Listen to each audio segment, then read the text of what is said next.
con mucho dolor, pero yo creo que también con mucho amor, se han construido iniciativas de saberes familiares, de construcciones colectivas y de impulsos para garantizar la búsqueda de personas desaparecidas. Hoy desde Elementa estamos muy contentas de haber generado esta alianza con la Plataforma por la Paz y la Justicia de Guanajuato y con CEPAD de Guadalajara de la mano de varios colectivos de los 3 estados para presentar iniciativas que lo que provocan son esperanza y pie de lucha frente al fenómeno de la desaparición.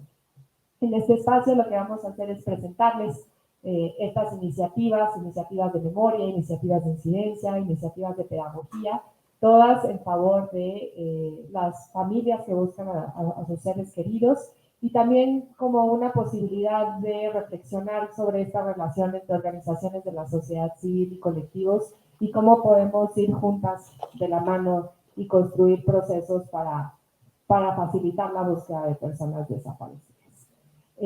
Vamos a arrancar con la experiencia de Guanajuato. También decirles que van a encontrar aquí y en el resto de la casa las iniciativas. Les invitamos a que cuando termine el evento las puedan conocer en las pantallas, las puedan conocer en los físicos que traemos y podamos también generar un diálogo sobre estas iniciativas y lo que sigue también en materia de acompañamiento y de procesos de búsqueda.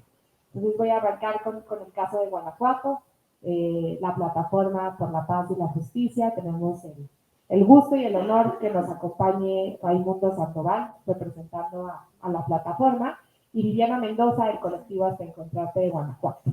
Ellos hicieron un fanzine, que también pueden revisar cuando termine el evento, Reencontrarte en la vida, que creo que es un ejercicio de memoria espectacular. Y no solo un ejercicio de memoria, sino también un ejercicio de resistencia, porque hoy, en tiempo real, Guanajuato está sumido en la violencia.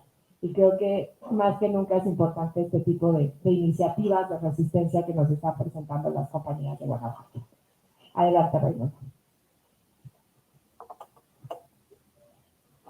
Muchas gracias, Adriana. Buen día a todas, a todos, a todos.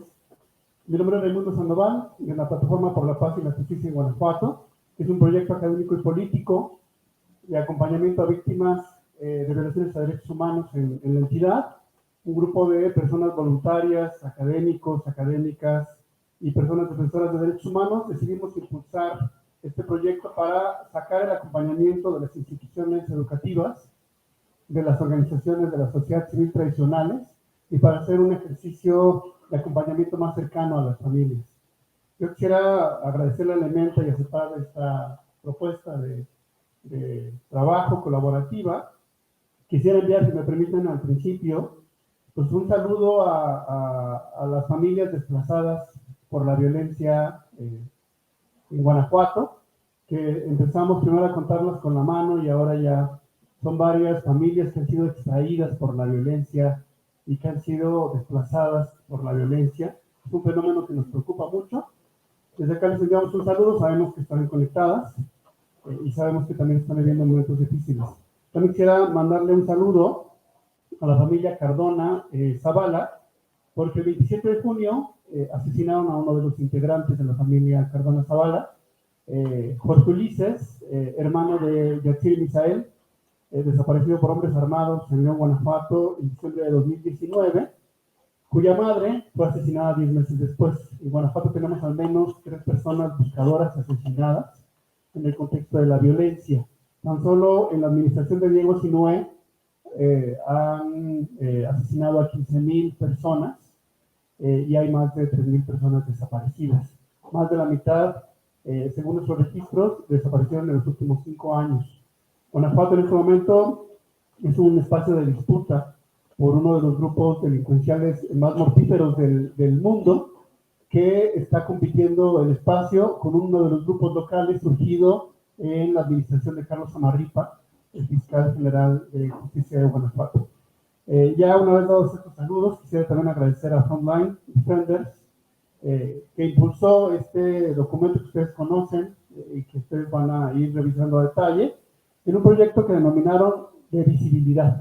Muchísimas gracias a Sandra Patargo, que desde julio del año pasado propuso utilizar un fondo que Frontline Defenders tenía para implementar campañas de este tipo. Nos pidió que hiciéramos una campaña de visibilidad para hablar del trabajo de la plataforma, pero también para hablar del trabajo de los colectivos. Un primer dilema que fuimos resolviendo, me parece que adecuadamente con el acompañamiento de Estudio Plumbago, que hizo un muy buen trabajo de diseño y artístico con el fanzine, es cómo hacer para cambiar la narrativa sobre la desaparición. Y uno de los primeros resultados es el título. Ustedes ven que se llama Reencontrarte en la vida, porque consideramos que no solamente la búsqueda en vida es un principio establecido en la convención y después desarrollado tanto por el comité, por el grupo de trabajo, sino es una esperanza de vida cotidiana para todas las familias de personas desaparecidas, y es algo que hemos utilizado permanentemente en los últimos 3 años en Guanajuato, que hemos promovido la organización también de colectivos. Ya Viviana nos contará cuál ha sido la vivencia que ella ha tenido con el fanzine, pero nosotros quisiéramos decir que el título que Plumbago propuso habla mucho del trabajo que hacemos en Guanajuato y de cómo la esperanza de encontrar a las personas desaparecidas en vida implica no solamente una cuestión ideológica política, sino una metodología también de trabajo que tienen que seguir las instituciones que no están haciendo lo suficiente para buscar en vida a las personas desaparecidas. Ustedes van a encontrar en el fanzine imágenes de la búsqueda. Tenemos una foto tomada por Carla, de la señora Guadalupe, del colectivo Hasta Encontrarte, intervenida por el Estudios Plumbago, y que fue parte también de la definición que hicieron para elegir la portada. Y ustedes van a ir encontrando incluso la foto que aparece también de Aldo Sotelo, esta que se hizo también muy importante en redes sociales, que narraba en ese momento pues las más de 90,000 personas desaparecidas, que ahora lamentablemente las contamos en más de 100,000. Pero tuvimos la oportunidad también con el acompañamiento de Frontline Defenders hacer estas instalaciones de letras en San Luis de la Paz en el aniversario del colectivo Justicia y Esperanza, que por cierto hay que decir que Evelina Guzmán tenía previsto venir y por cuestiones de seguridad no pudo hacerlo. Entonces, no solamente recordamos en vida a las personas desaparecidas, sino que exigimos justicia por los casos de desplazamiento y por las dificultades que están enfrentando a las personas que están buscando a sus familias desaparecidas. Reencontrarte en la vida es, como dice Adriana, una apuesta por la verdad, por la memoria, por el cambio de narrativa, no solamente oficial, sino también dentro de la propia sociedad civil. Combatimos cotidianamente con el estigma impuesto por las instituciones del Estado. El propio fiscal general en febrero de este año, cuando estuvo presentando su informe en el Congreso, decía que la principal causa de la desaparición era que las mujeres habían ido con el novio, ¿no? Y puso hasta el lugar 9 de su lista de 10 la desaparición cometida por particulares, producto de la violencia generada por los grupos delincuenciales. Nosotros haríamos una inversión de esa lista porque consideramos que las desapariciones en Guanajuato están siendo cometidas por particulares. Hemos activado varios mecanismos internacionales, exigiendo también que la definición de desaparición forzada de personas incluya una amplia definición, por supuesto la omisión del Estado, pero también la posible participación de autoridades estatales en la desaparición de personas. Me parece que en las zonas de Guanajuato estamos ya ubicando específicamente la participación de diferentes grupos delincuenciales y este fenómeno que algunos académicos han llamado de macrocriminalidad, donde empresarios, políticos, delincuencia organizada y funcionarios están siendo coludidos en extorsiones, en desaparición y en secuestros. Entonces, desde acá denunciamos este fenómeno que ha sido ignorado por el gobierno del Estado, especialmente hemos comunicado este fenómeno que identificamos en las fiscalías regionales a la Fiscalía General y hacemos responsables de cualquier omisión al fiscal general de justicia, Carlos Amarripa Aguirre. Finalmente, yo quisiera señalar que este fanzine tiene también un enfoque de protección. no solamente por el apoyo incondicional que Frontline Defenders nos ha dado, incluso acompañando casos y generando también campañas de comunicación. Ha habido 4 comunicaciones de procedimientos especiales, también bajo el acompañamiento de Frontline Defenders y otras organizaciones internacionales. Y nos parece que además de la búsqueda, la identificación y la investigación, que son procesos ya establecidos en el marco nacional, ahora en Guanajuato exigimos que se incluya un 4º componente, que es el de la protección. Queremos que las personas que buscan a sus familiares desaparecidos lo hagan en condiciones de seguridad, lo hagan sin riesgo y lo hagan sin el temor de ser desplazadas por la violencia o de ser asesinadas, como el caso de Rosario Zavala en octubre de 2020 y de Francisco Javier Barajas en mayo de 2021. Entonces, esa es una propuesta que hacemos también a partir de esta campaña de visibilidad hecha por Frontline Defenders y en el marco también del ejercicio cotidiano de las 3,000 familias de personas desaparecidas que están buscando a sus seres queridos en Guanajuato y en la región del Bajío. Muchísimas gracias.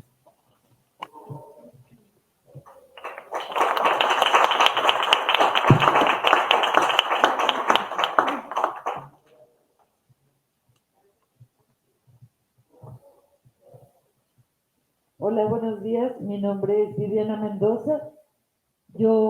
Ahorita me decía Ray, ¿estás nerviosa? Y no son nervios, es que cada que me toca participar en un evento de este tipo me da mucho sentimiento porque me acuerdo que el motivo por el que estoy aquí es que me falta alguien muy especial a quien yo amo y que desgraciadamente el contexto que se vive no solo en Guanajuato, sino en otros estados me indica que yo no voy a encontrar a mi hermano Manuel con vida.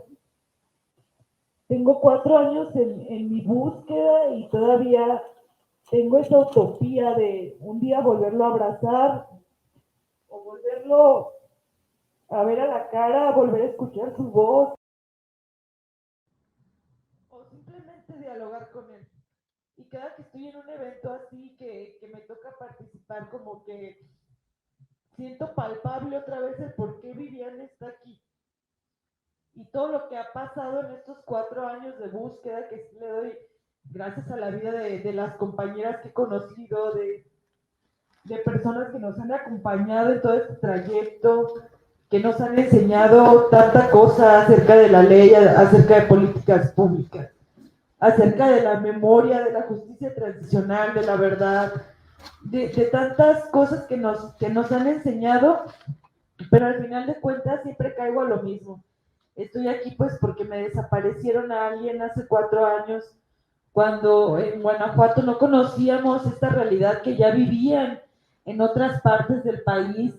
Estábamos tan ausentes de las desapariciones forzadas, de las desapariciones hechas por particulares, estábamos tan lejanos de pensar que en Guanajuato un día va a haber personas hechas pedazos en bolsas, de los narcomensajes, del terrorismo que vivió Celaya, una ciudad que fue secuestrada, que las carreteras bloqueadas, el infierno que comenzamos a vivir fue algo que no nos esperábamos y que nos agarró de sorpresa, y no solo a nosotros las víctimas, también a todas las autoridades, hablo de las federales, de las estatales, de la fiscalía, que hasta la fecha pareciera que este fenómeno pues recién comienza, porque no veo que ninguna de las autoridades tenga un plan estratégico adecuado que vislumbre tan solo una estrellita de esperanza de que las cosas un día van a poder cambiar.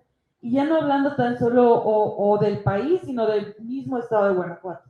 No se ve para cuándo vayamos a regresar al Guanajuato tranquilo, en el que te podías salir a bailar a las 3 de la mañana, regresarte a tu casa caminando y no pasaba absolutamente nada, donde las desapariciones eran contadísimas, y ahora son a diario y se han vuelto una cotidianidad tan normalizada de ver en los medios de comunicación a diario un levantado, una casa quemada, una madre buscadora asesinada, un buscador que buscó a su hermana asesinados, sus padres que tuvieron que salir del estado de Guanajuato, una compañera de búsqueda que también ahora no está en el estado porque también recibió amenazas de muerte. y ver que es posible de que te maten por el hecho de buscar, cuando lo único que se busca es pues una esperanza de vida y para seguir viviendo. Cada que leo el fanzine me dan ganas de llorar porque lo enfocaron desde una perspectiva, desde la vivencia. A mí cuando me marcaron para platicar cómo iba a ser este proyecto, que yo no tenía ni idea, fue platicarles prácticamente el por qué yo buscaba a mi hermano Manuel. Y en esas pláticas pues fue hacer un recuento de toda la vida. Y yo el día de hoy les puedo decir que yo busco a Manuel porque si el amor existe hay que dignificarlo. Y si yo digo amar a mi familia, digo amar a mi hermano, yo cada que salgo a las calles o a los cerros a buscarlo, o cada que voy a alguna reunión, o cada que voy con alguna autoridad a exigirle que me lo regresen, que no haya más desaparecidos, siento que dignifico el amor que me inculcó mi madre, que nos inculcaron como familia, de nunca van a estar solos, siempre se van a tener uno al otro. Fue recordar de que muchas de las veces cuando se revictimiza a las personas desaparecidas, ya dejen de a las madres buscadoras, no se piensa en todo lo que hay detrás. El fanzine me hizo, yo cuando fui a fiscalía a poner la denuncia de la desaparición de mi hermano, así tal cual la fiscal encargada en Irapuato me dijo que mi hermano se lo merecía. Y le dijo a mi madre, usted no venga aquí a llorar, si su hijo hubiera hecho cosas buenas, usted no estaría aquí de hipócrita llorando. Yo me puse a discutir con ella y fue el comienzo de un camino donde todas las autoridades como que te culpaban por la desaparición, como que hacían sentir que era merecible y que estaba bien y que lo que estaba mal era exigir o poner la denuncia o levantar la voz y empezar a caminar contra todos esos miedos. Fue algo que recordé cuando me hablaron para lo del fanzine, pero lo recuerdo por esto, porque mi hermano siempre fue una persona, venimos de una clase baja económicamente, fuimos 4 hijos de una madre soltera que nos sacó adelante como pudo, y me acuerdo que de chiquitos nunca teníamos para comer como carnes o cosas de ese tipo, y cuando crecimos yo me casé, empecé a trabajar, me empezó a ir más o menos bien. Y un día lo invité a desayunar y le di huevos con tocino. Y me acuerdo que me dijo, ¿qué es esto? Y le dije, es tocino. Y me dijo, no manches, sabe bien padre. Y cada que me iba a visitar me decía, voy a ir a tu casa. ¿Me haces por favor huevos con tocino? Y en la entrevista para el fanzine hablaba precisamente de eso, o sea, lo recordé y es algo que se me queda muy grabado y es un sueño que tengo o que digo, ¿cuándo me va a volver a hablar mi hermano para decirme voy a ir a tu casa, unos huevos con tocino? Y como todas esas personas que se encargaron de estigmatizarlo y hacerle ver a la sociedad de que él se merecía su desaparición, a la misma familia que le decían, no, o sea, Viviana está equivocada, a Manuel merecía que se lo llevaran, algo debe de haber hecho mal. Ellos nunca conocieron al Manuel que yo conocí, con el que yo conviví, con el que yo lloré muchas veces, pues todas las etapas de mi vida. Y una de las cosas que recalcábamos aquí era precisamente eso, que cuando desaparecieron a Manuel, pues también desaparecieron la etapa más hermosa de mi infancia, aunque nunca hubo dinero, nosotros éramos felices, teníamos una inocencia nata de la gente de pueblo que sabes que no necesitas nada para ser feliz más que irte a caminar al cerro, amarrar mayates, atrapar luciérnagas en la noche, tener un hermano que te apapache, que te invente apodos. Hace días en Twitter subí un mensaje que decía que en el mes de junio habían asesinado a 46 personas tan solo en el municipio de Irapuato y que en México estábamos huérfanos de gobierno. No mencioné a nombres, no mencioné a Diego Sinué, no mencioné a Andrés Manuel López Obrador, no mencioné al fiscal, no mencioné a nadie, mas sin embargo los seguidores del gobierno federal me empezaron a poner sobrenombres muy ofensivos, que bobiana y cosas así. Me acordé de Manuel, dije, mira, este se debería de juntar con él ahora que lo encuentre, nada más que mi hermano sí me ponía sobrenombres bonitos, no feos, y eso es extraño, o sea, Manuel era una persona, es una persona muy peculiar, y, y, y el día que lo encuentre, que lo vuelva a ver, ya sea en esta vida o en la otra, sé que nos vamos a volver a abrazar y sé que va a estar orgulloso de mi búsqueda, porque en esta búsqueda se abandonan muchas cosas, a los amigos, a la familia, a los hijos, al esposo, a uno mismo. Yo me he abandonado a mí misma, tuve que cambiar hasta mi manera de ser y de pensar, de ser una persona tímida, que odiaba las confrontaciones, que odiaba ver sangre. Yo no soportaba ver a dos hombres peleándose en la calle porque me daban náuseas de no soportar la violencia. Y de repente me vi confrontando a autoridades o a personas que ya no estaban sumando a mi búsqueda y decirles, no, esto ya no, aceptar que también me he equivocado en este camino, y después verme en una fosa desenterrando un cuerpo hecho pedazos, y siempre volteo al cielo y digo, es el amor de Manuel que me está transformando. Y no sé hasta dónde va a llegar este camino, pero tiene que conducir a algo bueno. Yo creo que es la importancia de crear memoria. Es súper importante. Yo creo que el colectivo, hasta encontrarte, más allá de que la compañera Carla ahorita trae o inició la brigada de búsquedas independientes y que se han regresado a casa sin ayuda de la comisión y de la fiscalía, 38 personas sin vida, 3 con vida. Más allá de eso, también el colectivo busca las maneras de crear memoria, de que los desaparecidos tengan voz, de que se conozca quiénes son, por qué se les busca, qué música les gustaba, cuáles eran sus hábitos favoritos, tenían hijos, eran enojones, eran berrinchudos, qué les gustaba hacer, con qué se entretenían, qué era lo que amaban, porque no hay seres humanos perfectos. Mi hermano tenía un humor de la fregada, era bien enojón, pero también era la persona más amorosa y tierna que tuve a mi lado, y lo extraño un montón. Entonces, a la hora de crear memoria, nosotros hemos buscado diferentes rutas. Hubo algo que nos cimbró mucho cuando vino el comité de la ONU. Alguien le pidió pruebas a la ONU y nosotros dijimos, pues nosotros somos esa prueba. O sea, ¿qué más pruebas quieren? Y decidimos venir a México a traer nuestras fosas clandestinas. Nos costó un trabajo, gracias a Marabonte y a todas las que nos ayudaron a Centro Pro. Nunca me gusta mencionar a nadie porque siempre se me olvida a alguien. De hecho, en la última hoja, Humberto, tiene tu nombre, pero se me olvidó mencionar a más gente, porque siempre se me olvida mencionar a alguien. Es que en este camino también la verdad te van arropando un montón de organizaciones, de gente activista, algunas te enseñan una cosa, otras otra, y cada que te dicen, pues a quién le agradeces, pues también faltarían dedos en las manos, ¿verdad? Y no me gusta por eso mencionar, porque siempre se me ha de olvidar a alguien, y digo, pues ya la regué. Pero pues ni modo, pero yo creo que una de las cosas más importantes es hacer una memoria colectiva, no solo en el Estado, sino en el país, de que hay miles y miles y miles de personas sufriendo.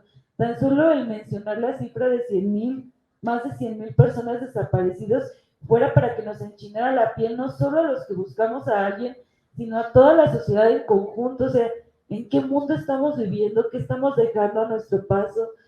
Mi amiga o compañera Marce decía, si es cerrar los ojos, imaginarte el Estadio Azteca lleno de personas que están desaparecidas, un mundo de gente, un mundo de historias como las de Manuel, como las de Valentín, como las de Iván, como las de tantas personas repitiéndose y multiplicándose una y otra vez.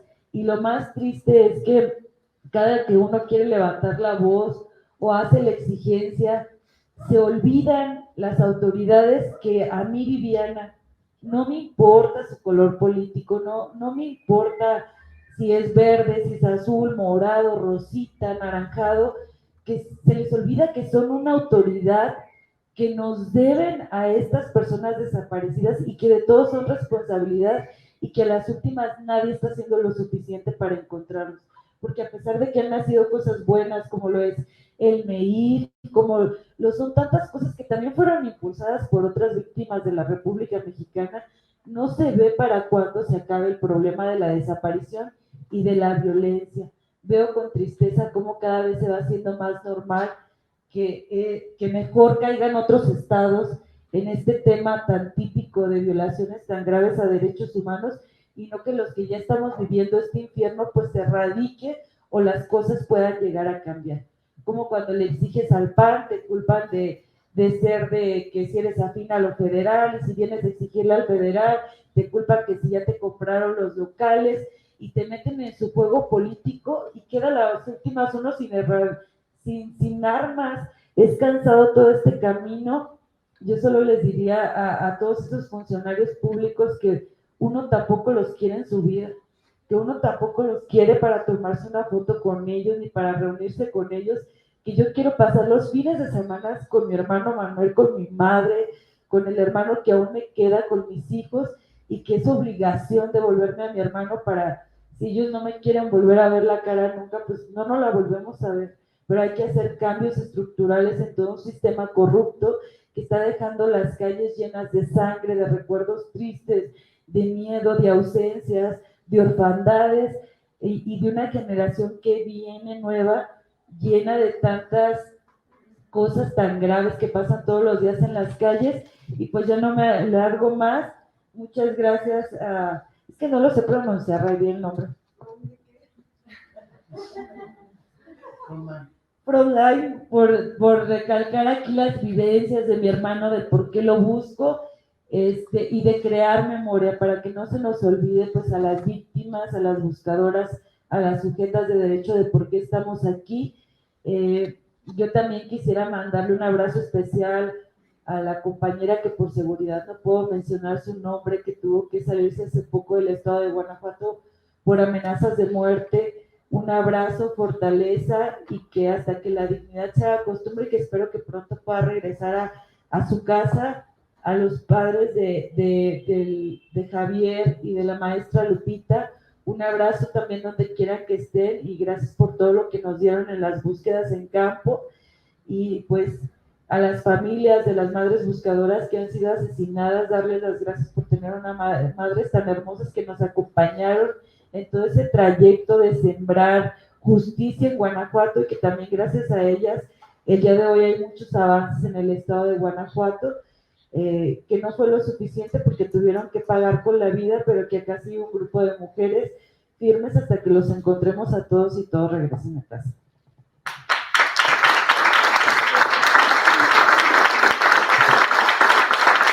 Muchas gracias Viviana por tu testimonio y por dignificar el amor de tu hermano Manuel todos los días, a Raimundo, a Frontline por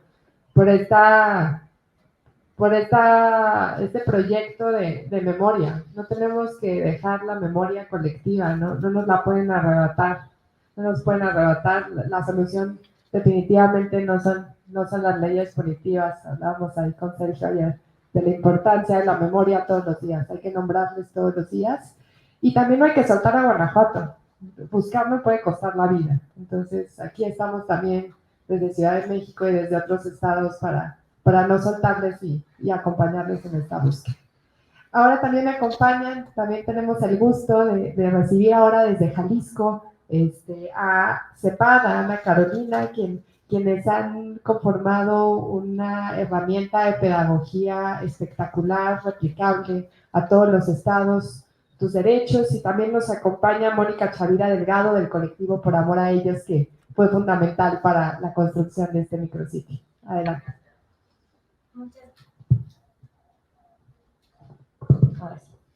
Muchas gracias y buen día a todas, todos y todes, y pues agradecer mucho por esta iniciativa en convocar este espacio en conjunto, y también tanto a Elementa como a Plataforma, pero también al colectivo Por Amor a Ellos, quien nos acompaña el día de hoy. Hemos caminado en conjunto desde el año 2016, es un honor compartir este espacio. Mi nombre es Ana Carolina Arginian, soy integrante del Centro de Justicia para la Paz y el Desarrollo CEPAD. CEPAC es una organización de la sociedad civil que se dedica a la defensa y promoción de los derechos humanos en el estado de Jalisco y principalmente acompaña de forma integral a las víctimas de tortura y desaparición de personas. Y entre las acciones principales que realizamos es tanto el seguimiento jurídico a los casos y el acompañamiento psicosocial, pero también las acciones de capacitación, creación justo materiales didácticos, pedagógicos, y por otro lado las acciones de incidencia en políticas públicas, tanto para generar instituciones que atienden las problemáticas o las leyes en la materia, por ejemplo, en materia de desaparición, como también las actividades de investigación donde generamos distintos materiales, distintas publicaciones con la información cualitativa y cuantitativa sobre el contexto del estado de Jalisco y sobre todo con el enfoque en el tema de desaparición, tortura y la crisis forense. Nuestra labor se realiza ante un contexto pues bastante grave, preocupante. Jalisco ocupa primer lugar a nivel nacional en cuanto al número de personas desaparecidas, contabilizando al día de hoy más de 15,000 personas desaparecidas en el estado, y cabe señalar que de estas 15 personas, 12,724 desaparecieron o fueron desaparecidas desde el año 2019 a la fecha. O sea, la gran mayoría, lo que muestra también pues este aumento acelerado en cuanto a la problemática de desaparición en el estado durante la actual administración. También Jalisco se ha destacado por la grave situación en materia forense, donde de acuerdo con el registro de la organización, tan solo de enero a mayo de este año, se ha contabilizado el hallazgo de 26 fosas clandestinas con 136 víctimas exhumadas. Y cabe señalar que en el estado también hay varias dificultades para lograr los procesos de identificación humana y también la entrega digna de los cuerpos, debido a que los cuerpos se encuentran en el estado de descomposición, pero sobre todo fragmentación, segmentación, que a veces hasta un cuerpo puede ser segmentado en 20 partes. Ante eso, las autoridades han generado varios avances institucionales, sin embargo, esto no se ha logrado materializar en el acceso a la verdad y a la justicia. Incluso uno de los retos enormes es falta de reconocimiento pleno de la magnitud de la problemática de desaparición, donde desde el discurso oficial se ha minimizado o no se ha reconocido la problemática, pero también mediante las manipulaciones o recortes de las cifras en los registros o acciones de desacreditar las voces críticas que presentan el contexto real que ocurre en materia de desaparición y en materia forense, donde incluso se ha generado actos de desprestigio hacia propias familias de personas desaparecidas. Solo la semana pasada el titular de la Secretaría de Seguridad Pública del Estado mencionó que las acciones de la pega de fichas de búsqueda realizadas por parte de un colectivo son actos de propaganda, y obviamente las fichas fueron removidas. Frente a este contexto tan complejo y cada vez más grave, y además la impunidad casi absoluta que se da ante graves violaciones a los derechos humanos, como mencionaba, el número de víctimas ha incrementado de forma significativa, también ha incrementado el número de colectivos. En Jalisco actualmente son más de 18 colectivos en el estado, que incluso de último registro me comenta señora Mónica que hasta se comienza a contabilizar también por el tema regional 24 colectivos. Y ante ello también nuestra carga de trabajo a nivel de la organización pues ha crecido de forma significativa, que eso se ha demostrado el número de asesorías, orientaciones, pero también peticiones de los espacios de capacitación, y sin duda alguna como organización hemos crecido en los últimos años, pues nos hemos visto rebasadas y con capacidades limitadas ante el contexto, sobre todo para acompañar también físicamente a cada una de las personas que nos pide el apoyo. Nuestra apuesta como organización ha sido siempre trabajar con y para las víctimas y ponerlas en el centro de nuestras actividades, y por eso también exigimos o hemos tratado de abonar a la exigencia de garantías de los derechos por parte de las autoridades, sobre todo los derechos a la verdad, justicia, memoria, reparación integral.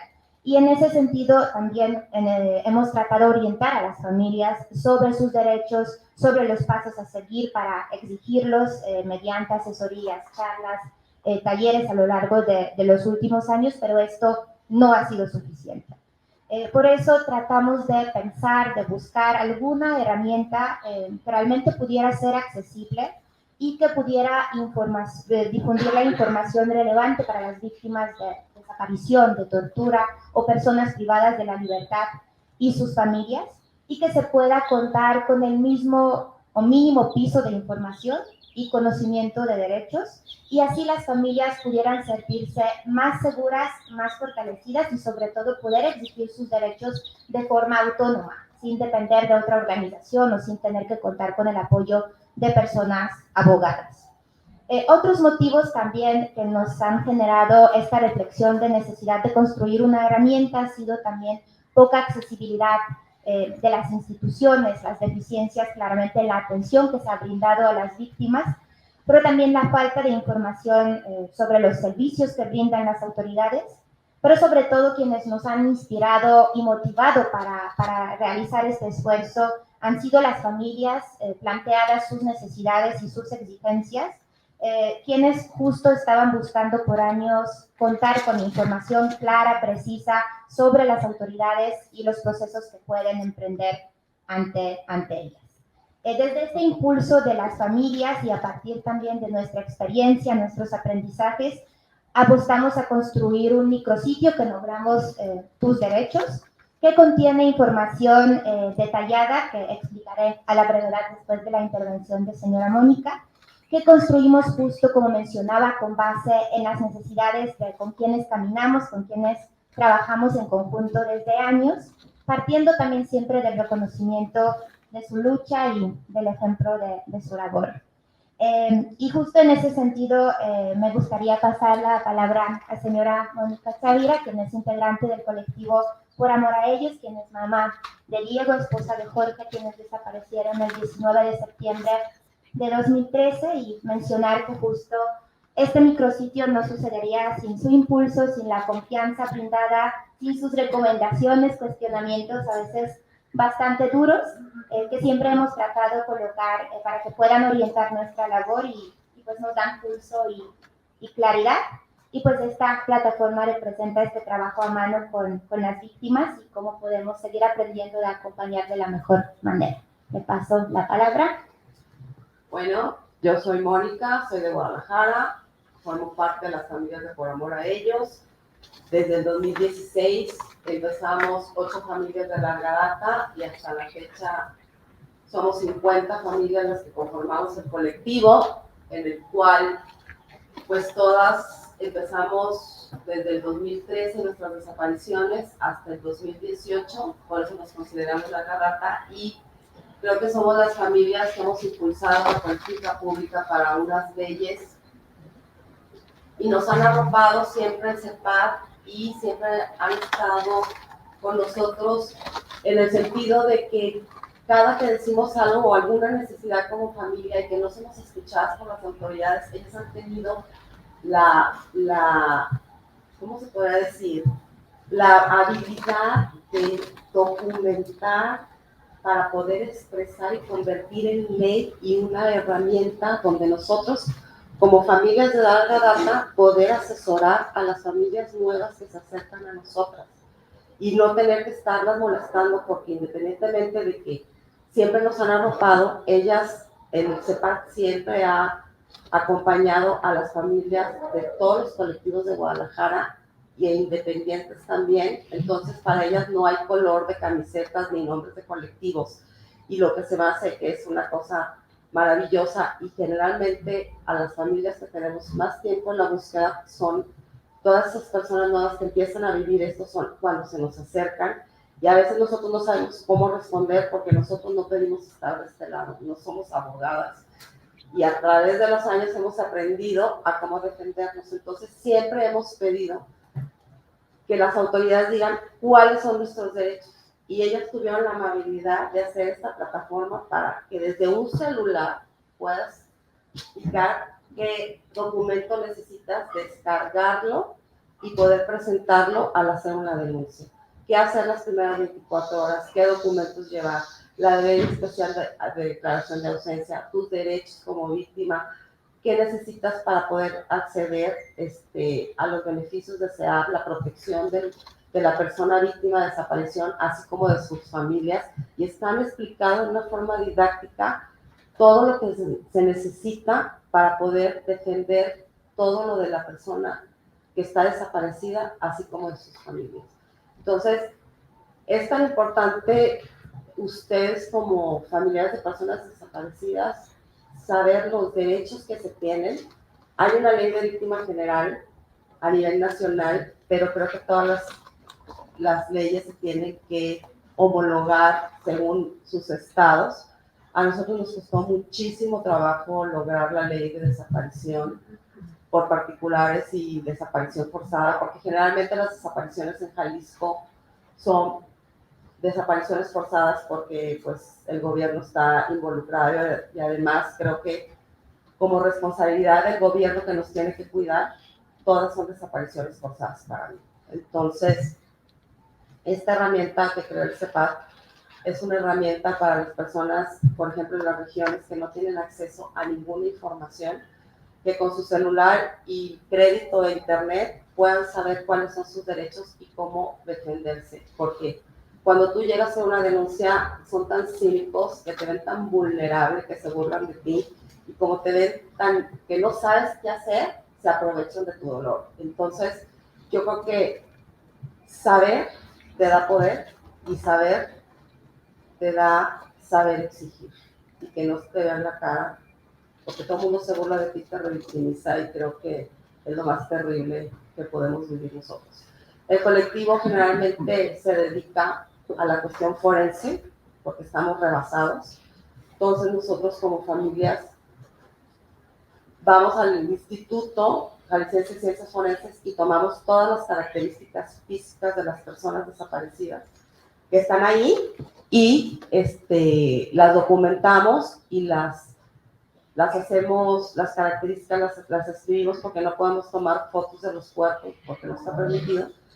Y gracias a todas esas aplicaciones y que hemos publicado en nuestras redes sociales, hemos podido darle identidad a más de 130 personas. Entonces, ustedes que van a los CEMEFOS y que todo el tiempo estamos buscando también en muerte, si todo el mundo tuviéramos las características físicas de lo que vemos en los CEMEFOS, creo que podríamos dar identidad a más personas, porque en 9 años de búsqueda no he podido encontrar a mi familia y quiere decir que en Jalisco no están.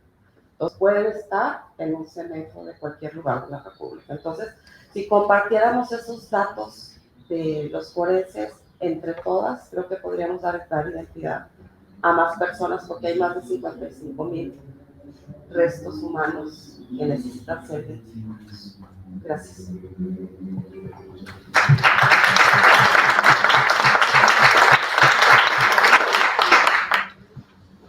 Muchas gracias, señora Mónica, por compartir. Y ahora brevemente pasaría a presentar la plataforma que está aquí proyectada. En ese sentido, el micrositio contiene varias secciones. Voy a mencionar brevemente cuáles son mis derechos, dónde acudir, procedimientos legales, herramientas psicosociales, leyes de desaparición, personas privadas de la libertad y sección rompiendo mitos. En cuanto a la sección ¿cuáles son mis derechos? En esta brevemente explicamos qué derechos tienen las víctimas. En cada derecho hacemos una explicación del contenido, también dónde se encuentra ese derecho, qué fundamento legal tiene. Y por otro lado también generamos derechos específicos para las víctimas o sobrevivientes de tortura y también desaparición de personas. Sobre todo en cuanto a las peticiones de las familias para encontrar fundamentos a esos derechos en específico, en respuesta, por ejemplo, obtener copia del expediente, el derecho a la memoria o reconocimiento de personalidad jurídica. Ahí también explicamos el derecho correspondiente, qué contiene, en qué consiste y también el fundamento legal. Posteriormente hay una sección donde acudir, donde compartimos las instituciones principales que atienden la problemática, tanto desde las comisiones de atención a víctimas como también comisiones de derechos humanos, pero hablando específicamente de casos de desaparición de personas. También al hacer clic nos dirige a cada una de las instituciones donde compartimos la información de datos de contacto, de cómo llegar, la dirección, horario, pero también el mapa, la imagen de las instalaciones y de qué se encarga cada una de las instituciones correspondientes. Posteriormente tenemos sección de procedimientos legales. Esa es sección más amplia en cuanto al contenido, más desarrollada.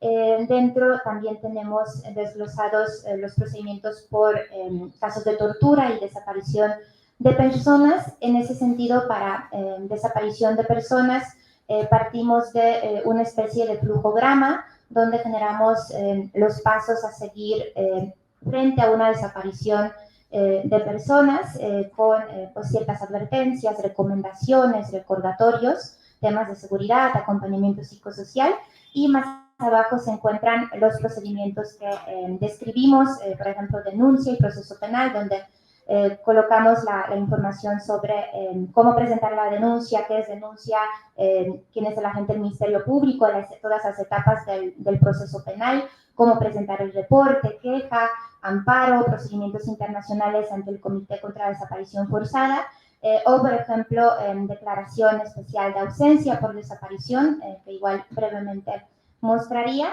o los procedimientos ante las comisiones de atención a víctimas y en específico Comisión Ejecutiva Estatal de Atención a Víctimas Jalisco. En cuanto brevemente muestro de declaración de ausencia, como también están construidas las páginas de los procedimientos.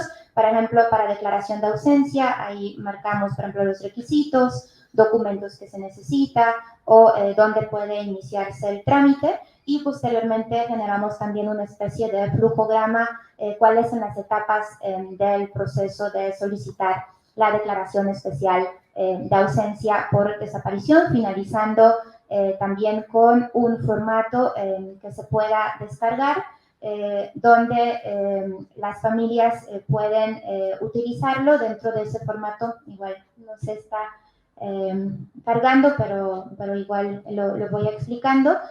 Generamos una especie de indicaciones por las cifras que se puede llenar por parte de las familias. Aquí pueden ver las indicaciones, los números y también los puestos en blanco que pueden llenarse por parte de las familias que les interesa generar este procedimiento. Y, por ejemplo, para Comisión Ejecutiva de Atención a Víctimas Jalisco, explicamos tanto la información general sobre las medidas, sobre el registro de atención a víctimas, sobre reparación integral del daño, pero también generamos una especie de guía que también es descargable o se puede imprimir. Esta guía precisamente es una guía práctica para poder obtener atención como víctima del delito y de violaciones a los derechos humanos. Es más amplia que solamente los casos de tortura y desaparición de personas, donde también se presenta información general sobre la Comisión de Atención a Víctimas, pero también información sobre los procedimientos. Y al final del documento generamos formatos que se puede recortar, que son formatos vistos para, por ejemplo, inscribirse al registro de víctimas, solicitar, por ejemplo, la calidad de víctima o solicitar algunas medidas específicas de atención. Posteriormente, también tenemos sección de herramientas psicosociales. Igual, brevemente, en el CEPAT contamos con área del acompañamiento psicosocial desde el año 2019 y tratamos de algunos conocimientos, experiencia de esta área también plantear dentro del micrositio, colocando pues algunas afectaciones o impactos en casos de desaparición o en casos de tortura, pero también cómo identificarla, de qué forma también afrontar algunos impactos o también cómo fortalecerse al momento de acercarse ante las autoridades. Brevemente, en cuanto a la sección sobre las leyes de desaparición, ya mencionó señora Mónica, fue un logro enorme para Jalisco. En febrero del año pasado se lograron aprobar las leyes en materia de desaparición, la ley de personas desaparecidas y ley para la declaración especial de ausencia, que fue un proceso muy participativo con las familias que como CEPAC tuvimos honor a acompañar, y en ese sentido también se considera actualmente leyes de Jalisco como más garantistas, más avanzadas en el país. Aquí presentamos una especie de memoria, de recuperación de memoria de este proceso desde el año 2017, cuando comenzaron a aparecer en Jalisco primeras iniciativas de la ley. Si a alguien le interesa también, ahí destacamos todos esos pasos o todos esos eventos importantes para este proceso legislativo, junto con videos, documentos a descargar, entre otros contenidos. También principios de la ley o, por ejemplo, un ejercicio de medición del cumplimiento de los artículos transitorios de ambas leyes en materia de desaparición. Y posteriormente podemos pasar directo a la información sobre cada una de las leyes en específico. En cuanto a la ley de personas desaparecidas, primero partimos de generar también materiales descargables para las familias, o que incluso, como mencionaba, también pueden ser impresos, donde en unas presentaciones en formato de PDF generamos la información sobre los contenidos, herramientas, instituciones que crea la ley de personas desaparecidas. Y por otro lado también planteamos varios contenidos dentro del micrositio, por ejemplo, características de búsqueda, información, por ejemplo, sobre el Consejo Ciudadano, con, por ejemplo, las funciones. Hay mucho contenido que se desglosa al poder hacer clic.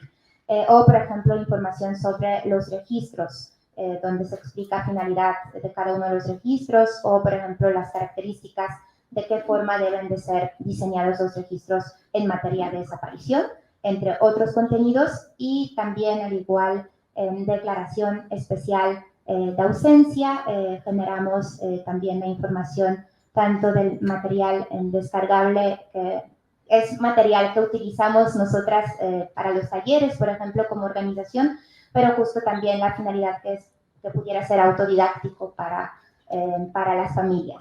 Al igual se presentan varios contenidos que consideramos relevantes, y también planteamos, por ejemplo, los efectos de los del procedimiento de declaración de ausencia, o en qué situaciones en específico este procedimiento puede ayudar, o, por ejemplo, características de este procedimiento, desde gratuidad, que debe de ser basado en presunción de vida o flexible, entre otros aspectos. También tenemos sección sobre personas privadas de la libertad, que es también una de las líneas de trabajo que realizamos por parte de la organización, pero no voy a entrar a presentar ahora la misma. Pero por último, una sección rompiendo mitos, que frente a lo que mencionaba de esta narrativa oficial de minimizar la problemática, pero también acciones del gobierno de generar estigma social o desprestigiar la labor de las familias, o incluso pues generar ciertos tipos de narrativas para justificar las omisiones. Tratamos de encontrar estos mitos o estas situaciones que fomentan este contexto y desmantelarlos de alguna forma. Hay como ejemplos en Algo Andaban, que es una práctica constante de criminalización de las víctimas, las 72 horas, o por ejemplo que no se hable del caso o no se difunda la ficha de búsqueda, porque eso puede poner en riesgo la investigación, donde en muchas ocasiones justo esa situación sucede, porque pues no quiere que el gobierno, las autoridades, que se visibilice la problemática. Igual, terminando, me gustaría señalar que claramente tratamos de crear un contenido pues digerible en versión móvil, que tratamos de pudiera ser más visual, más interactivo, pero somos conscientes que las herramientas digitales pues no siempre son las más incluyentes, que existe una brecha tecnológica, por lo que hemos realizado paralelamente también las sesiones de capacitación con las familias, donde brindamos explicación detallada sobre el micrositio.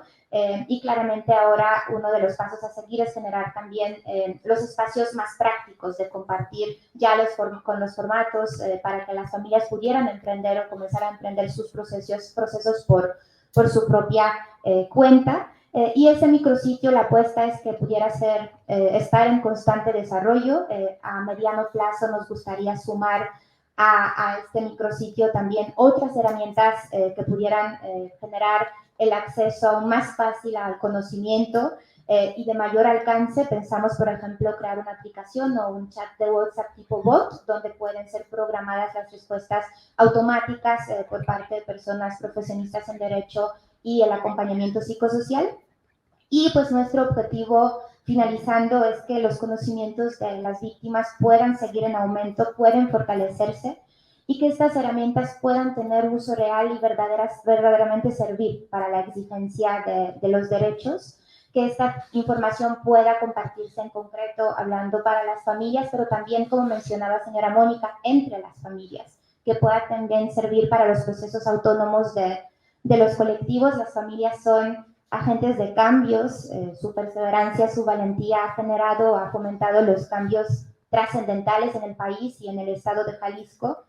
Y pues de esta manera, caminando a su lado con nuestros conocimientos más técnicos, pues estas acciones como micrositio Tus Derechos puede brindar este aporte mínimo de apoyo, de esperanza para facilitar los procesos y sobre todo pues generar esas herramientas ante los desafíos que viven las familias en Jalisco, que enfrentamos en conjunto, y sobre todo también ante la ausencia del cumplimiento de las obligaciones por parte de las autoridades. Muchas gracias.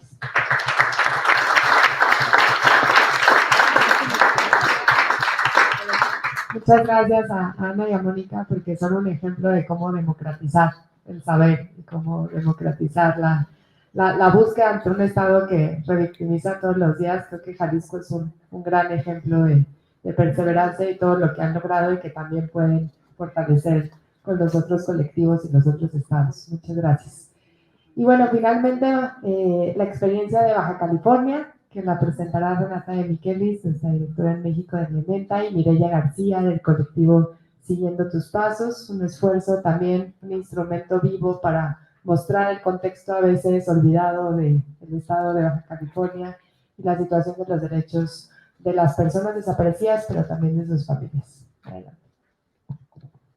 Gracias a CEPAR, gracias a la plataforma, los colectivos Viviana, Mónica, Mireya y también a todas las que volaron, vinieron desde Baja, desde Jalisco y desde Guanajuato. De verdad es que nada de esto sería posible sin ustedes. Entonces, un eterno y enorme agradecimiento por estar acá. Y bueno, pues ya para finalizar intentaré ser lo más breve posible para también darle paso a Mireya, que tiene un montón de cosas que decir. Y pues bueno, ¿qué hicimos en Baja California? ¿O por qué hicimos el micrositio que se llama Desaparecer en Baja California? Pues nosotros empezamos a realizar un trabajo de acompañamiento a colectivos y a seguimiento institucional en Baja California en el 2019. Y como resultado de toda la información que estábamos recopilando por el acompañamiento que llevábamos y por el seguimiento institucional que estábamos haciendo, pues nos dimos cuenta que había un vacío muy grande de que esta información realmente se conociera, ¿no? Primero, como es el caso de Jalisco, como es el caso de Guanajuato y de muchos otros estados del país, pues hay una insistencia en desconocer la dimensión de la problemática en cada uno de estos estados. Entonces, pues nos dimos a la tarea de buscar la forma de visibilizar el contexto que estábamos descubriendo, las cifras que también estábamos desenterrando porque no existían, y también de crear un espacio para la memoria y para reivindicar las historias y los testimonios de los familiares de las personas desaparecidas. Vimos también esa misma necesidad de visibilizar toda esta información en formatos innovadores, pero también más accesibles y que puedan ser útiles para una variedad de actores, más allá también de las familias. Entonces creamos este micrositio y que además también es un micrositio que es resultado de mucho trabajo en alianzas, ¿no? Por ejemplo, una muy importante fue con el Programa de Derechos Humanos de la Universidad Iberoamericana de la Ciudad de México, que hicieron un trabajo increíble en análisis de la información respecto de las fosas y de los hallazgos en las fosas, replicando incluso investigaciones propias y modelos ya previamente desarrollados por la Ibero. Entonces, nos dimos a la tarea de crear este micrositio como una herramienta para las familias, pero también para personas periodistas, por ejemplo, porque también en Baja California hasta hace relativamente pocos años se empieza a cubrir el fenómeno de la desaparición como un fenómeno en aumento y como un fenómeno de una gravedad que no se había visibilizado y atendido hasta el momento. Una herramienta que presenta información también para otras personas interesadas en el tema, desde la academia, desde la sociedad civil, etcétera, y también una herramienta de información para las autoridades. Porque en el caso de Baja California, pues sí nos topábamos que preguntábamos a las autoridades cuántas personas desaparecidas hay en el estado y no había respuesta, pero además de no haber respuesta, a veces era creemos que por ahí unas 4,000 personas desaparecidas. Entonces también la intención de crear este micrositio era, bueno, concentrar información que sirviera también para las autoridades conocer un poco qué era lo que estaba pasando en el estado y qué es lo que necesitan hacer para atender la problemática. Y qué es lo que está pasando en Baja California. Baja California es un estado fronterizo en el que confluyen un montón de elementos que comparten obviamente otros estados de la República, pero que también son muy particulares de la región fronteriza, ¿no? Particularmente el estado tiene 2 de las ciudades más violentas del mundo, ¿no? 2 ciudades que han estado en esa terrible lista por muchos años. Es un estado azotado por la militarización también desde finales del 2006 y con muchísima presencia de grupos del crimen organizado, ¿no? Que se están disputando constantemente una de las plazas más importantes de tráfico de drogas hacia Estados Unidos. Tenemos también niveles de violencia de género muy elevados, ¿no? Que colocan al estado entre los primeros 10 estados del país en cuanto a violencia de género. Tenemos también fenómenos de migración y desplazamiento forzado, ¿no? Muchas personas migrantes que tienen como intención cruzar por Baja California, pero también muchas personas desplazadas al interior del país que también llegan a Baja California con la intención de cruzar o con la intención de quedarse ahí también. Y Baja California finalmente también es un estado que se coloca entre los primeros lugares de uso de sustancias psicoactivas y drogas en general, que tampoco podemos ignorar, porque eso ha creado la narrativa perfecta de poblaciones desechables, ¿no? Que abonan obviamente a estos mitos, por ejemplo, que presentaba Ana, de en algo andaban, ¿no? Pues si consumía o si vendía, pues entonces también mejor no denuncies, quédate callada. Y bueno, todo esto configura pues una situación muy particular de Baja California que hace que esté completamente olvidada y completamente invisibilizada. Nos dimos cuenta, además, que Baja California no estaba enviando los reportes, los registros de las personas desaparecidas al Registro Nacional de Personas Desaparecidas. Entonces, pues casi toda la visibilización, además, alrededor de esas cifras tienen como base el Registro Nacional, en donde Baja California, por ejemplo, aparece con 1,100, 1,150, 1,200 personas desaparecidas solamente en el estado. Y nosotras tenemos un registro ya de que existen más de 14,000 personas desaparecidas en el estado de Baja California, que no están reportadas en el Registro Nacional y que eso estaría colocando al estado dentro también de los primeros lugares, acompañados terriblemente de Jalisco, de Guanajuato, del Estado de México, por ejemplo, y pues realmente no se habla de la dimensión de estas cifras. Entonces, ¿qué es lo que podemos encontrar en el micrositio? Pues un poquito la intención fue tratar de ponerla de la forma más amigable, más accesible y más digerible todo esto. Y tiene 4 ejes principales. El primero es alrededor de las cifras. El segundo es alrededor de la información que hemos sistematizado dando seguimiento institucional a las principales autoridades que tienen que estar atendiendo la problemática de la desaparición de personas. El tercer eje gira en torno a los testimonios, con toda la intención justamente también de crear un espacio de memoria. Y el cuarto y último eje es también brindar herramientas, no solamente la información contenida en el micrositio como una herramienta, sino otras herramientas a las que pueden tener acceso las personas que lo consulten.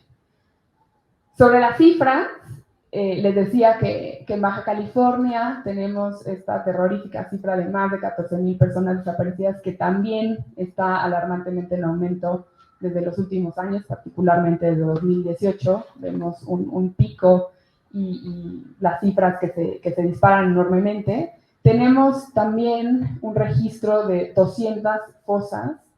Ese registro, además, particularmente es de 2019 a la fecha, porque con anterioridad no se estaban registrando las fosas.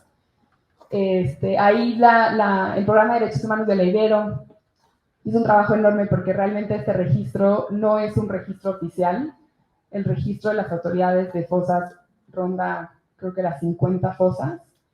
Pero la Ibero hizo un trabajo de investigación hemerográfica y estuvo registrando todas las noticias en prensa que señalaban que se habían encontrado fosas, que se habían encontrado cuerpos, que se habían encontrado fragmentos, restos, y ese es un registro un poquito más cercano a la realidad, aunque sabemos que también tiene una cifra negra importante.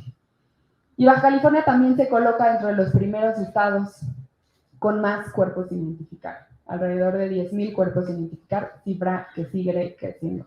Y que ahí también vemos una debilidad institucional muy fuerte y muy importante, porque no se están llevando a cabo esfuerzos suficientes en materia de identificación.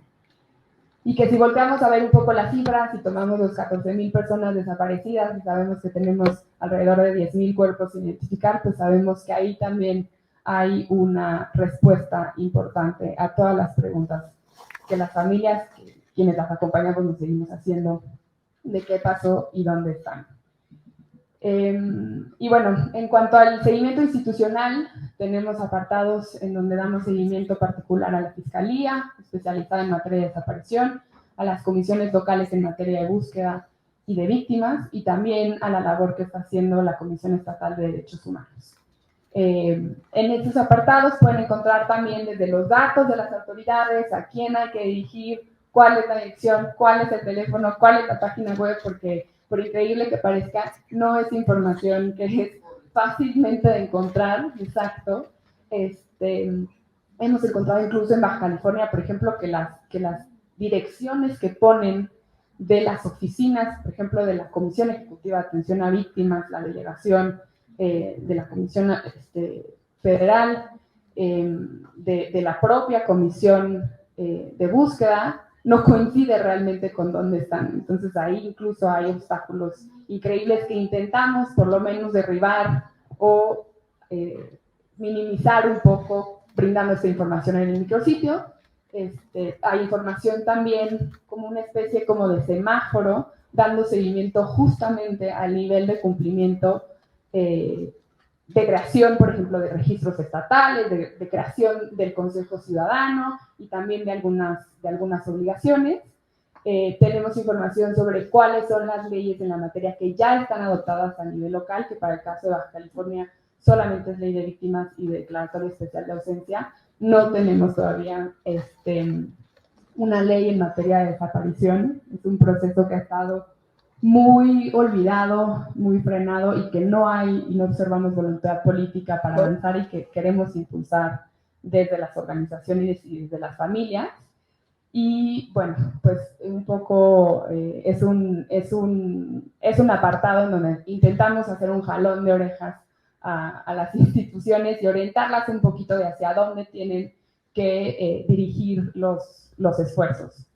El tercer eje, que tiene que ver con los testimonios, pues da cuenta, por ejemplo, de todos los esfuerzos que se han hecho de brigadas ciudadanas, brigadas estatales que se han organizado desde las familias. Aquí hay más presentes con la Brigada Internacional. A principios de año se llevó a cabo la primera Brigada Internacional organizada y gestionada desde las familias, con la intención de buscar a personas migrantes desaparecidas en tránsito. Y bueno, pues también un espacio para la memoria, para las historias que justamente dan cuenta y reflejan de todo lo que intentamos denunciar en el micrositio, ¿no? Las cifras, el seguimiento institucional, los obstáculos a los que se enfrentan constantemente. Y por último, el micrositio tiene un apartado de herramientas, en donde también tenemos formatos descargables, por ejemplo, para hacer el trámite de reconocimiento de víctima, hacer el trámite de aclaratoria especial de ausencia, los formatos que señala la Comisión de Víctima, los lineamientos de la Comisión de Víctima Estatal para hacer solicitudes a apoyos, en fin, es un apartado que justamente tiene como objetivo facilitar la autogestión y facilitar a todas las familias y un poco eliminar también, como señalaba Ana, la necesidad de personas especialistas en los temas, ¿no? Y además, este apartado de herramientas también busca acercar otras iniciativas, como por ejemplo la herramienta creada por Tus Derechos y otras herramientas que se han hecho por otras organizaciones y en otros estados de la República y que creemos que se complementan y que necesitamos poner a dialogar un poco más. También esa fue la intención de invitar a CEPAD, de invitar a la plataforma a dialogar con estas iniciativas. Y pues bueno, allá adentro hay un espacio en donde pueden interactuar con el micrositio, pueden navegarlo, los invitamos a hacer también eso desde sus oficinas, desde sus casas, desde sus celulares. La intención es justamente acercar un poquito más toda esta información y yo le paso la palabra ya a Mireya para que nos cuente un poco sobre ella y sobre qué ha sido el micrositio para ustedes.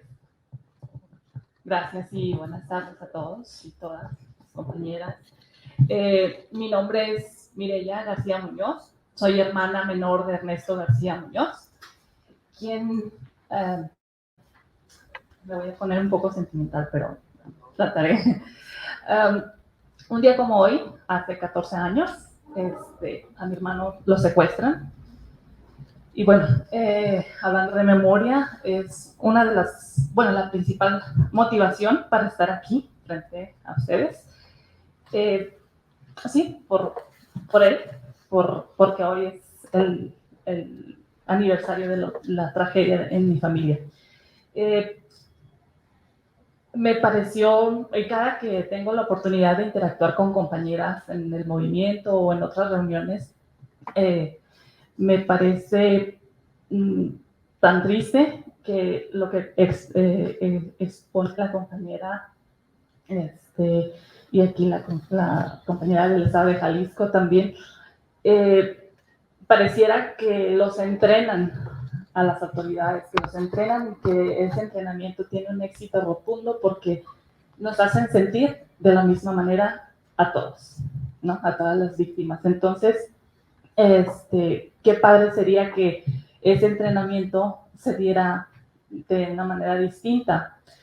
Pero bueno, respecto al sitio, no podría hablar del sitio Elementa sin hablar también del colectivo al que pertenezco, al que me siento muy, muy arropada, como mencionan las compañeras. Siguiendo tus pasos, nosotros, mi familia y yo, permanecimos aislados durante 11 años. Pensábamos que éramos los solos, que teníamos una desgracia, y de pronto, en el 2019, se nos hace de conocimiento por otra compañera que también le habían desaparecido a su hijo, que si nos gustaría acudir a este grupo para hacer fuerza, y fuimos, fue muy emocionante porque fue un espacio donde la compañera que nos abrió la puerta, Adriana Jaén, ella nos escuchó. Después se unieron otras compañeras que nos acompañaron. El no sentirse juzgado porque efectivamente en algo andaba, ¿sí? ¿Por qué tenía esto? ¿Por qué tenía aquello? Las autoridades así nos amedrentan. Entonces, cuando hubo el espacio donde nos hicieran sentir que no teníamos nosotros la culpa, fue conocer otro mundo, 11 años después, claro. Entonces, cuando aparece Elementa, nos abre este espacio, recuerdo que me salió del alma decir, ¿qué fue la vida colectiva? ¿Cómo fue llegar a un colectivo?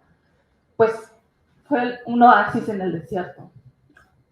Un desierto que nos duró 11 años, tristemente. Y bueno, aquí seguimos aumentando el tiempo, pero pues ahora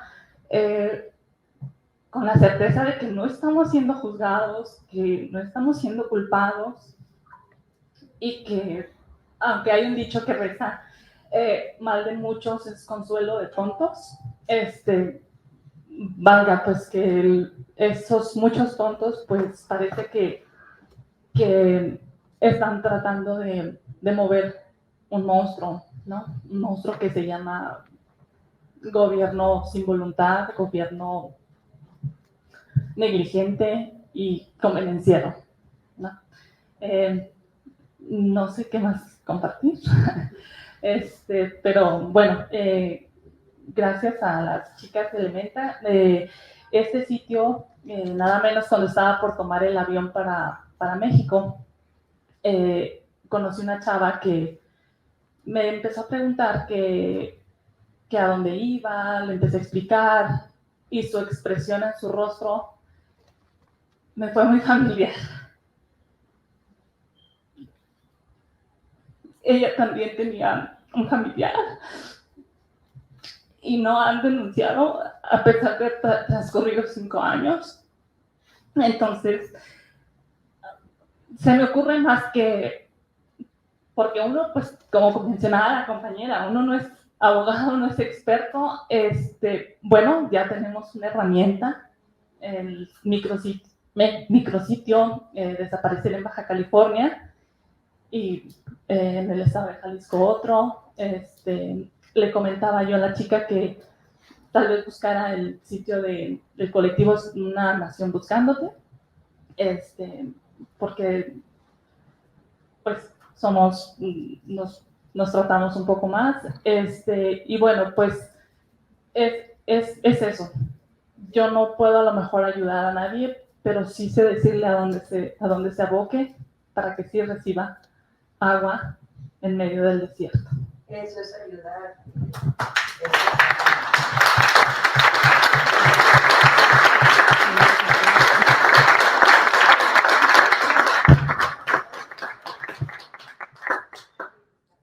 Muchas gracias, Renata. Muchas gracias, Mireya, por dejarnos acompañarles y por todo lo que hacen todos los días para que ese oasis cada vez vaya siendo un poquito más grande para ayudarles. Gracias a las 3 iniciativas, este evento y este día se planeó justo para crear ese diálogo, para tejer puente, para que no se sientan solas, ¿no? Para que también descentralicemos la conversación, ¿no? Hay muchos mundos en cada estado, hay muchas violencias, contextos que cada historia cuenta un contexto distinto y vale la pena acercarnos y juntarnos y traerles también a conversar y a dialogar y que sepan que aquí estamos para apoyarles siempre y para seguir construyendo memoria, para seguir democratizando el conocimiento, para seguir haciendo análisis de contexto y para seguir haciendo el trabajo que siguen sin hacer las autoridades. Aquí estamos para ustedes.